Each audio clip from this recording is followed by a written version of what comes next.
Sir வருஷத்துக்கு 4 புடவை வாங்குவா சார். 4 போலாம் பங்கு மாட்டிக்கிட்ட பங்கு. 4 வருஷம் படிச்சாச்சு. இப்போ 4 வருஷத்துல 2 வாட்டி ஷாப்பிங் போயிருக்கேன் சார், அவ்வளவுதான். கொன்றுவேன்.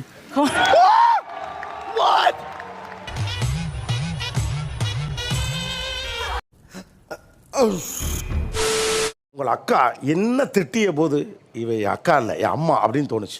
பாய் ஃப்ரெண்ட்ஸ் கூட பேச அலோவே பண்ண மாட்டாங்க. ஃபீலிங்கா?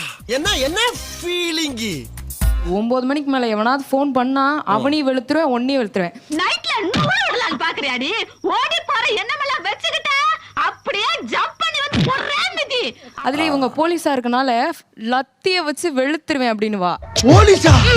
இது வேறயா? இப்ப அம்மா கூட அப்படி இருக்க மாட்டாங்க. இது அம்மாவோட ஒரு பொசிஷன் அதிகமாகி அவங்க ஓவர் பண்ணி வராங்க. நான் நல்லா பண்றனோ இல்லையோ, ஆனா நீ நல்லா பண்ற.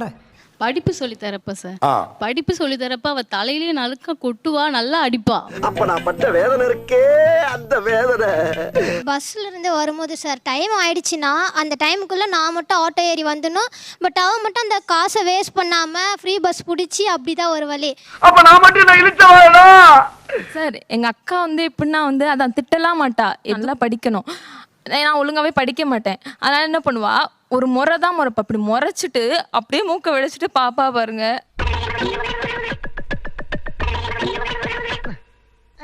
அதுலயே பயந்துருவோம். இப்ப சொல்லலே பயப்படுறியமா நீனு? எனக்கு அவளை அந்த முறை இப்ப வரைக்கும் பயம் இருக்கு. இல்லன்னா அரிசி கடை நடத்த முடியுமா? உங்களுக்கு எதை மன்னிக்கும் போதெல்லாம் அது தவறுதான் தெரிஞ்சு நீங்க மன்னிக்கும் போதெல்லாம் ஒரு அம்மாவா அவங்கள மன்னிச்சிங்க? சொல்றேன், மக்களுக்காக சொல்றேன். காலேஜ் இப்போ ரீசெண்டாக 1 இயருக்கு முன்னாடி அவள் ஃப்ரெண்ட்ஸ் கூட வெளியே போயிட்டான். எங்கள் சித்தப்பா பார்த்துட்டாரு. சித்தப்பு நீங்க எப்போ வந்தீங்க? என்ன நீ பார்க்கவே இல்லையா? இல்லையா சித்தப்பு? அவள் வீட்டில் மாட்டிக்கிட்டோம் அப்படின்ட்டு வீட்டுக்கே வரல. அவன் 7, 8 ஆச்சு, மணி 10 ஆச்சு, வரவே இல்லை. வரட்டும். இன்னைக்கு அடிக்கிற அடியில மூஞ்சி முகரையெல்லாம் பஞ்சர் ஆயிரணும். காலையில் ஃப்ரெண்டு வீட்டில் இருக்குன்னு சொல்லி அப்பா அம்மா கூட்டிட்டு வந்துட்டாங்க. சரியான அடி. எனக்கு மேரேஜ் ஃபிக்ஸ் ஆயிடுச்சு. மேரேஜ் ஃபிக்ஸ் ஆன டைம்ல ஒரு பெரிய விஷயம் நடந்தது. என்னன்னா அப்பதான் அவ லவ் பண்ற விஷயம் வீட்டுல தெரிஞ்சிச்சு. இடியே ஆனாலும் தாங்கி கொள்ளும் இதயம். நான் கேட்டேனா? இல்ல. வீட்டில் தெரிஞ்சோடனே வீட்லேயும் எல்லாருமே அப்போஸ் பண்ணாங்க. நாங்கள் 2 பேரும் லவ்வர்ஸ். எங்கள் காதலுக்கு பயங்கர எதிர்ப்பு. நான் தான் மன்னிச்சு அவளுக்கு மேரேஜ் பண்ணி வச்சேன். நீங்க தான் கல்யாணமே பண்ணி வச்சீங்க? ஆமாம், நானும் என் ஹஸ்பண்டும் தான் கல்யாணம் பண்ணி வச்சோம். நீங்க 2 பேரும் மேஜர் தானே? உங்களுக்கு நான் கல்யாணம் பண்ணி வைக்கிறேன். எனக்கு கல்யாணமாக 25 வருஷம் ஆச்சு சார். இப்போ வரைக்கும் ஒரு 5000 ருபீஸ்க்கு ஒரு சாரீ வாங்கினா கூட, அக்கா இவ்வளோ காஸ்ட்லியே நீ புடவை வாங்கணுமா, உங்களுக்கு பைசாவோட வேல்யூவே தெரியாமல் போச்சு அப்படின்னு இப்போ வரைக்கும் திட்டுவாங்க சார். நல்லா தானே சொல்லிக்கார அப்புறம் இதை வரவேறுங்க. இப்போ கூட காஸ்ட்லி புடவை எடுத்தா அக்கா திட்டுவாங்கன்னு பயம் இருக்கு. பயம் இருக்கு. பயப்படாத, பயப்படாதா. பணத்தை மதிக்க கத்துக்கோ, இவ்வளோ காஸ்ட்லி பண்ணக்கூடாது. ரொம்ப ஸ்ட்ரிக்டா இருப்பேன் சார். இருந்தாலும் கடலமுத்து ரொம்ப ஸ்ட்ரிக்ட்டுப்பா. சிட்டா இல்லைன்னா உங்க முன்னால உத்தியோகம் பார்க்க முடியுமா? வளர்ந்ததுல இருந்தே நம்ம மிடில் ஃபேமிலி தான். நம்ம இந்த மாதிரி எதுவும் வாங்கிக்கல. இப்பதானே வாங்குறோம். அது நம்ம எப்ப பார்த்தாலும் வாங்கல இல்லையா? உள்ள போய் ஒரு தடவைக்கு 12 தடவை யோசிச்சு பார்த்தேன். நீங்க சொன்னதான் கரெக்ட் தோணுச்சு சார். மிடில் கிளாஸ்லேருந்து வந்திருந்தாலும் அதுக்காக 5000, 6000, செப்பல் 3000. ஐயோ, ஒரு நிமிஷத்துல உடம்பெல்லாம் குப்புன்னு வேர்க்குதே, என்ன புடிச்சுக்கடா கைத்தாங்களா? வருஷத்துக்கு ஒரு வாட்டி வாங்குறோம் ஒரு ஆசைக்கு. அத கூட தப்பு அப்படின்னா எப்படி சார்? சபாஷ், சரியான போட்டி. இல்லை சார், வருஷத்துக்கு 4 புடவை வாங்குவா சார். 4 போலாம்.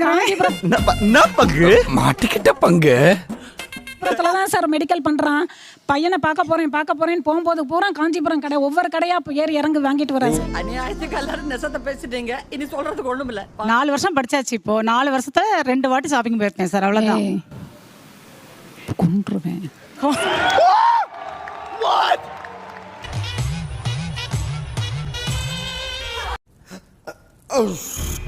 ரொம்ப பயங்கரமான ஆளா இருப்பாரோ?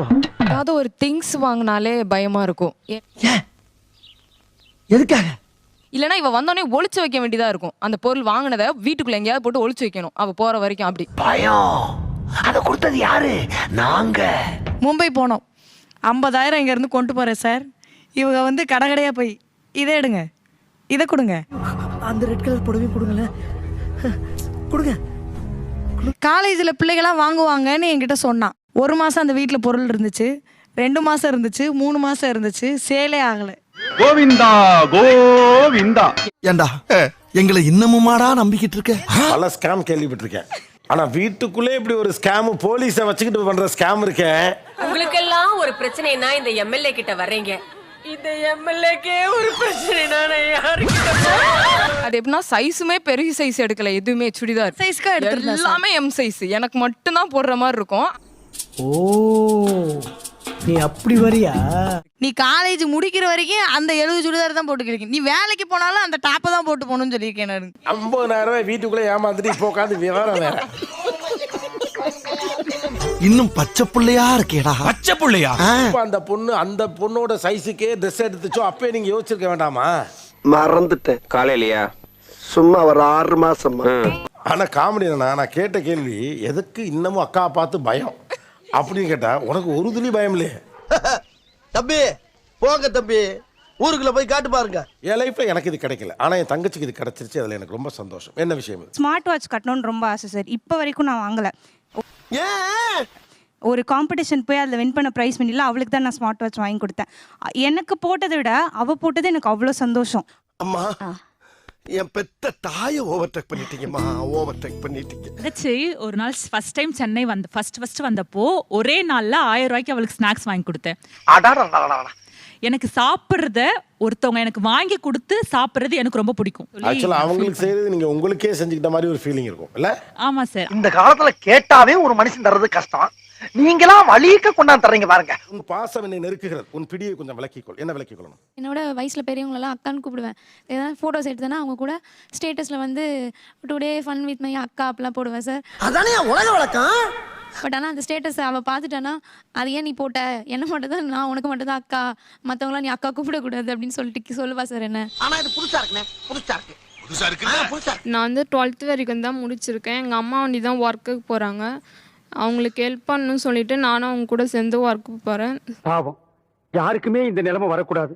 கொஞ்சம் காசு வந்து சேவிங் ஆச்சு. அதுக்கப்புறம் எங்கள் தங்கச்சி வந்து காலேஜ் சேர்க்கணும்னு சொல்லிட்டு சேர்த்து இது பண்ணிடுச்சு. அவள் வந்து நான் சொல்கிறதே எதுவுமே கேட்க மாட்டான். ஆக்சுவலா அவங்களுக்கு படிக்க முடியல, உங்களையாவது நல்லபடியா படிக்க வைக்கணும்னு நினைக்கிறாங்க. ஆனா நீங்க ஏன் சரியா கேட்க மாட்டேங்கிறீங்க? ஏன்னா இது வாலிப வயசு. அவ பேசி இந்த மாதிரி நீ இந்த மாதிரி பண்ணு அப்படின்னு சொல்லணும் ஃபர்ஸ்ட். அவ எப்படின்னா உடனே அடிக்க ஆரம்பிச்சிடா. நாளைக்கு உங்க தங்கச்சி நல்லா படிச்சு ஒரு சூப்பரான வேலை போய் நல்லா வந்துட்டா நீங்க எப்படி மாறிடுவீங்க? சார் நான் அப்படி வரக்கூடாது சொல்லி தான் அவ வேண்டி பல தவிர நான் நல்ல நிலைமைக்கு வந்துடும் சொல்லி வேண்டிக்க மாட்டா. பைத்தியக்காரி. அவள் நல்லா படித்தா போதும், எங்கள் அம்மா அப்பாவை நல்லபடியாக காப்பாற்றணும். நான் என்ன சொல்றேன்னா நீ ஒண்ணும் சொல்லணும் போ. மறுபடியும் அவதானா ஒரு கவிஞர் மேபி இப்போ இவங்க சொல்ற கவிதை உனக்கு புரிஞ்சிருச்சுன்னா உங்க அக்கா புரிஞ்சிடும். கொஞ்சம் சொல்லு பாப்பா. அக்கா வீசி சென்ற சொற்களை கூட்டி பெருக்கி முரத்தில் அள்ளி புடைக்கின்றேன். தூசி குப்பை உமி நீக்கினால் அத்தனையும் ஒளியான முத்துக்கள். எப்போதும் அவளுக்கு இனிமையாகவோ தேன் கலந்தோ தர தெரிவதில்லை. கொஞ்சம் கோபத்தோடும் அழுகையோடும் அன்போட, ஆதரவோட, பண்போட, பாசத்தோட, எரிச்சலோடும் சாபத்தோடும் தான் சொற்களை தந்து விட்டு செல்கிறார். அதனால்தான் அம்மா இருந்த போதும் இல்லாத போதும் அம்மாவின் நிழலாய் இருக்கிறாள் அக்கா. நோட் பண்ணுங்கப்பா, பின்றாம்பா.